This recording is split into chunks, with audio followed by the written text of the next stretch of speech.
Everybody, welcome to episode 3 of the Minnesota Trial Lawyer Report. I'm Ryan Pacyga, and first, it's a double whammy today. It's the summer solstice, which is one of my favorite days of the entire year, and it's Father's Day. I want to begin by saying Happy Father's Day to the fathers out there, and I'm one of the lucky ones. I was actually adopted by my dad, and I can't imagine what my life would be like if my dad had not come into my life. So I'm very grateful for that.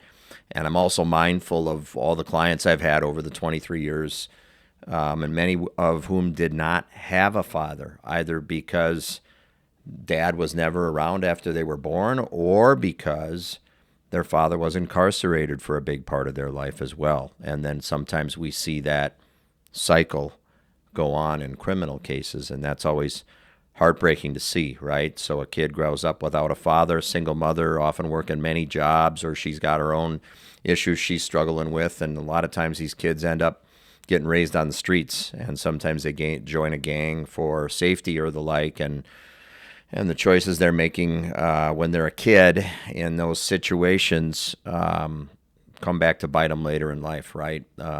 Sometimes they're fighting crime off for the rest of their lives, or they're in and out of prisons themselves and all that. And there is a definite correlation between children who are growing up without a father and the likelihood of being caught up in the criminal justice system. So I'm just mindful for that of that on Father's Day today as well. And I'm thinking about those people, and I'm also thinking about those dads who might be incarcerated right now that are wishing that they could be with their children, and hopefully turning their lives around even while they're incarcerated so they never have to go back again when they get out. And hopefully they can reunify with their kids, whether their kids are children or adults, and heal those wounds together. So that's what I've got for you on Father's Day today.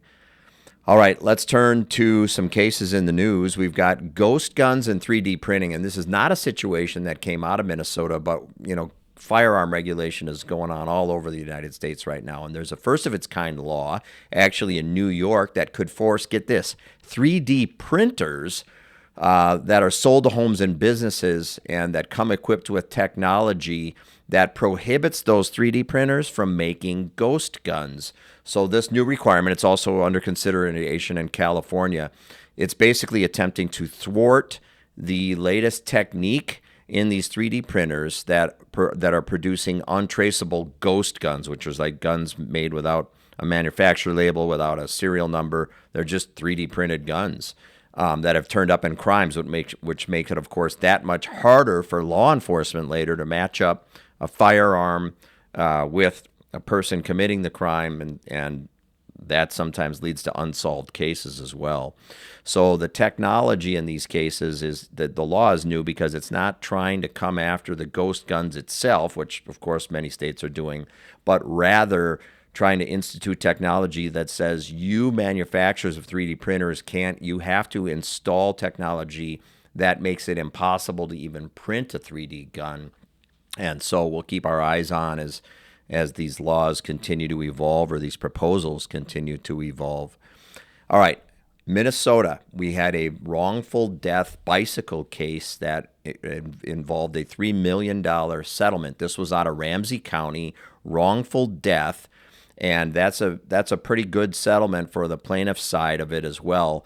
Now, bicycle crashes, there's a lot of times lawyers don't want to take them on, and that's because let's face it, there's a number of members of the public, drivers, who get really annoyed with the way that some people drive their bikes when they're not following traffic rules themselves, right? And we know sometimes there are drivers that try to antagonize or even assault people on bicycles, and of course there are some people on bicycles who frankly try to antagonize drivers as well. And so for those reasons, sometimes plaintiffs' lawyers who are asked to take a case if a bicyclist is injured or family member for them if they're killed might hesitate sometimes because there's questions about liability, who's really at fault, especially if the bike driver is dead and maybe there's not cameras in the area. It becomes, well, the car driver might not be honest about what happened, but there may not be another way to prove that they're not being honest.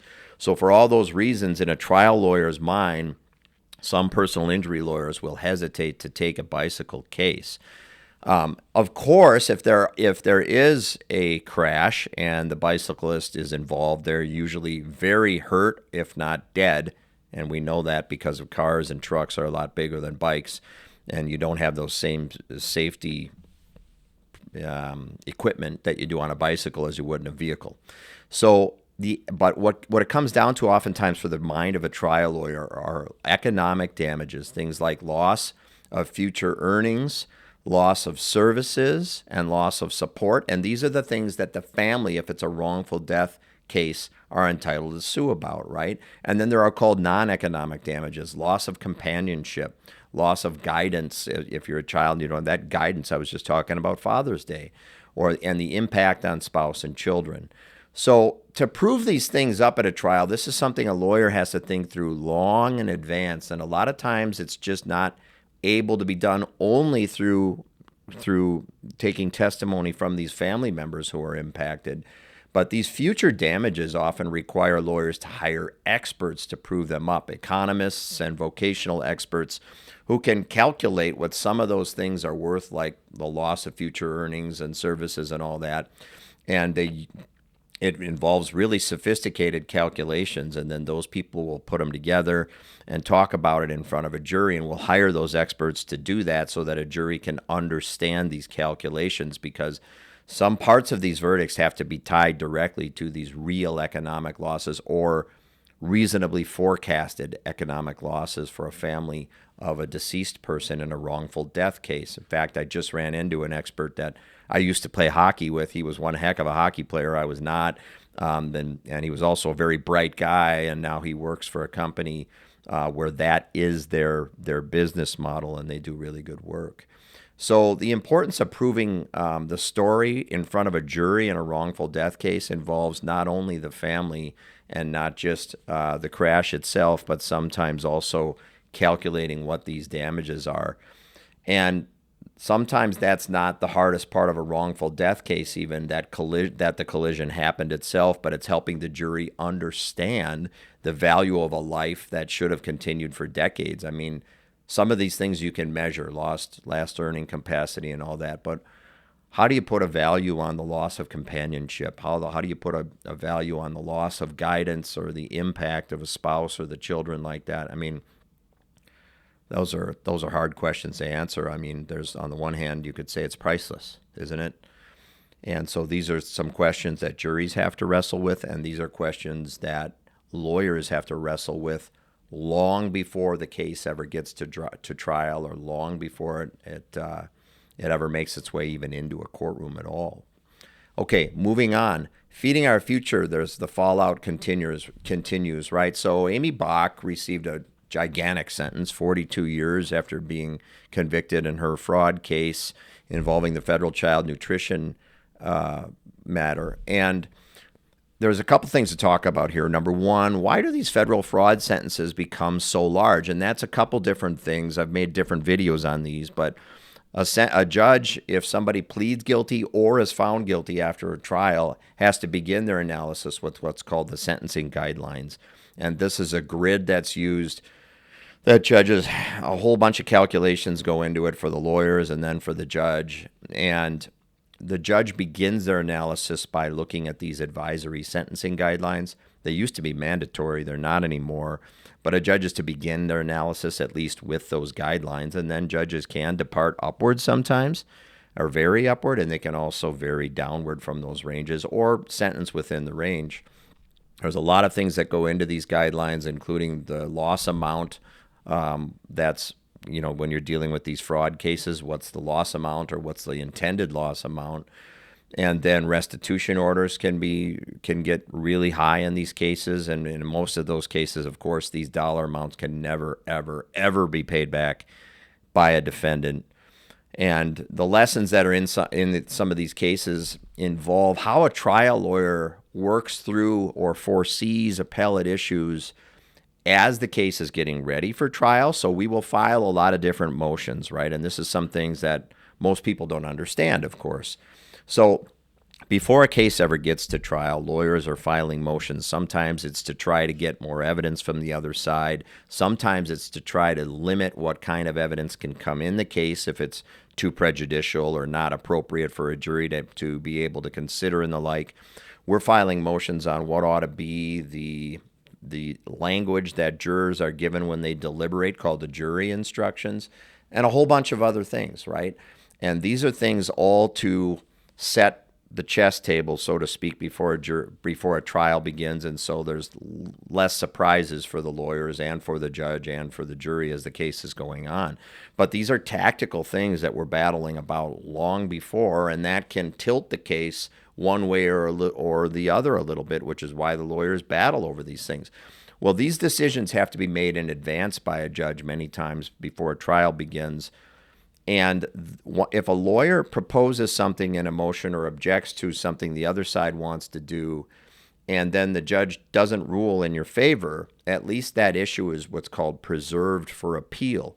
So if a case goes up on appeal later, there's a lot of different things that someone can appeal in their case, and we don't know exactly what Ms. Bock's team is appealing for sure because their brief is not due yet, but probably a lot of different things, meaning the length of her, for example, the sufficiency of the evidence. Maybe the lawyer will be arguing that some or all of the counts that she was convicted of, there was not sufficient evidence to convict her of that, and the Eighth Circuit Court of Appeals would have to consider that if that's one of the appellate issues in the case. And then, of course, like I was just talking about, the admission of or exclusion of some evidence in the trial. And if the Court of Appeals thinks that the judge should have or should not have allowed certain evidence that was or was not allowed in the case, they could sometimes remand the case back for another trial and start it all over. The jury instructions I've already talked about. Loss amount calculation. So even if the Court of Appeals were to say, hey, her conviction stands, the jury did the right thing, there was enough evidence there, and the evidence that the judge did or didn't let in was the judge did a good job there, the appellate court could still look at this sentence and say, were the loss amount calculations done right in the pre-sentence investigation? Did the judge calculate them right in her sentencing? And if not, should the sentence be remanded back to the court, not again for a new trial, but for a resentencing for perhaps? Sometimes that can happen, or some of these other calculations that are in there's very sophisticated sentencing guidelines. And so these are just some of the things that may go up or be considered on appeal in her case. So something to keep our eye on as these briefs are filed. Now, let's talk about something else, and that is what do lawyers do long before a case ever gets to court? I talked a little bit about that in terms of foreseeing some appellate issues, but let's talk about another type of situation, and that's whether or not this is a civil case or a criminal case. So every month at my law firm, and there's law firms across the country that do this, but there's many that don't, our lawyers will spend time in trial skills workshops, and we actually invite other lawyers in from other offices to work on these things with it because we value their feedback on our cases, and we give them our feedback on their cases. And the different perspectives you can get from different people who see things differently, the better you can kind of hone what's really important in your case and head off things that you didn't necessarily anticipate in your own mind, but with the value of lawyers collaborating with one another, we get that much better in presenting our story in the case or even finding our story in the case, right? So we really enjoy doing that with other lawyers, and these are civil and criminal lawyers as well. And so here's why this really becomes important, and some things that people don't see when, people will meet with their lawyers, right, at our conference rooms or phone or video calls or whatever they prefer. But that's really only a part of the work the lawyer is doing.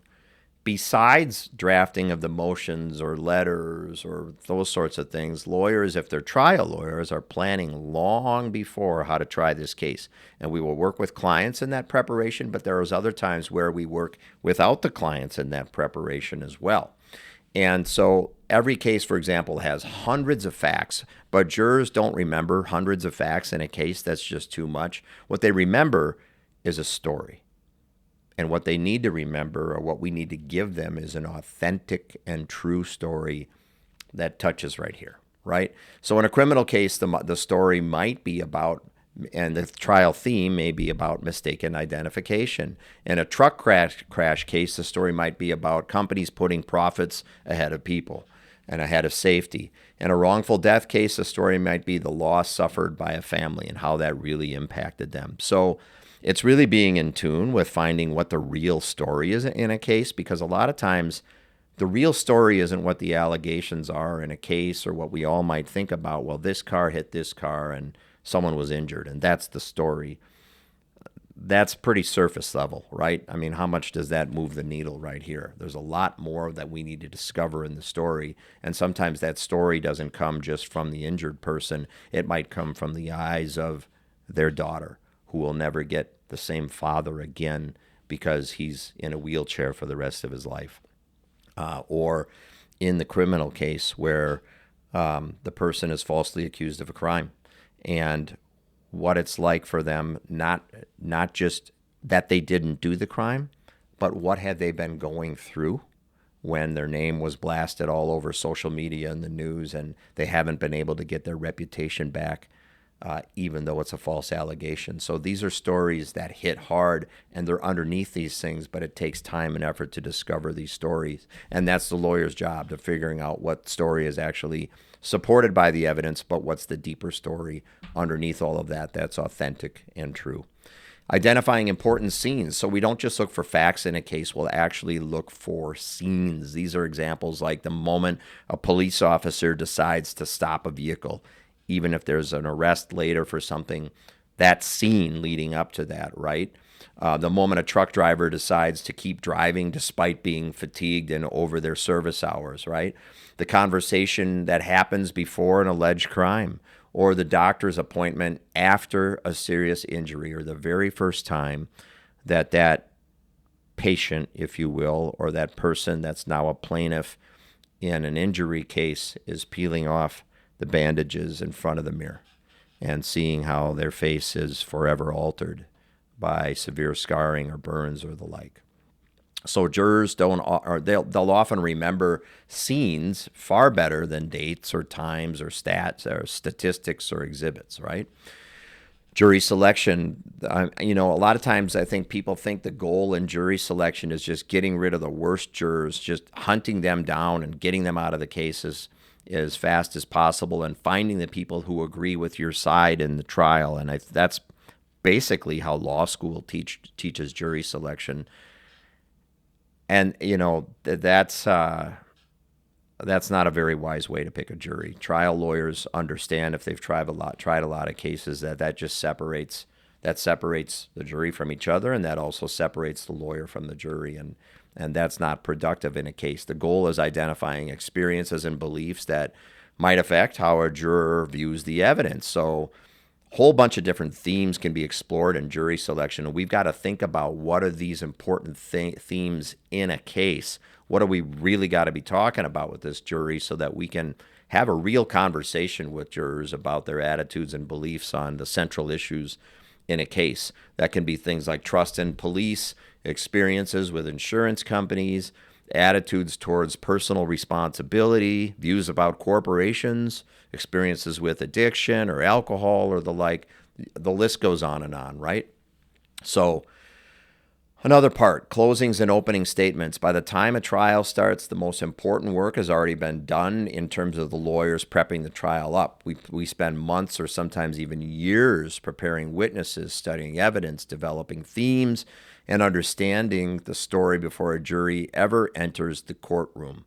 That is why for us, we conduct these monthly trial workshops. We practice these skills because when a client's freedom or future or financial recovery is on the line, preparation matters, and so does the experience matter. So there's a lot that goes on the scenes for being trial lawyers, right? And trial lawyers are thinking about these things, just to recap, long before a case ever goes to trial. We're thinking about potential appellate issues, how to avoid an appeal, of course, if possible, so that we do the trial right the first time. Because if you got a case and it ends up having to go up on appeal, the old adage is this: do it right the first time, try to avoid an appeal, and then you don't have to worry about asking an appellate court to save what was a bad verdict for you, right? Appeals usually are not won, just statistically speaking. So the more that a lawyer can think about these things before a case goes to trial, the better, to try to avoid appellate issues. Sometimes you can't avoid them. Sometimes it's about preserving appellate issues if you think the judge isn't ruling the right way or that the jury hasn't done its job, of course. So back to Father's Day. I just want to wish you all a happy Father's Day, to all the working dads out there providing for their kids, for the fathers that are spending time being and showing up for their children, and for the single mothers out there in the events that the fathers are incarcerated or no longer with us. God bless the fathers, and God bless America. Thanks for tuning in. Bye.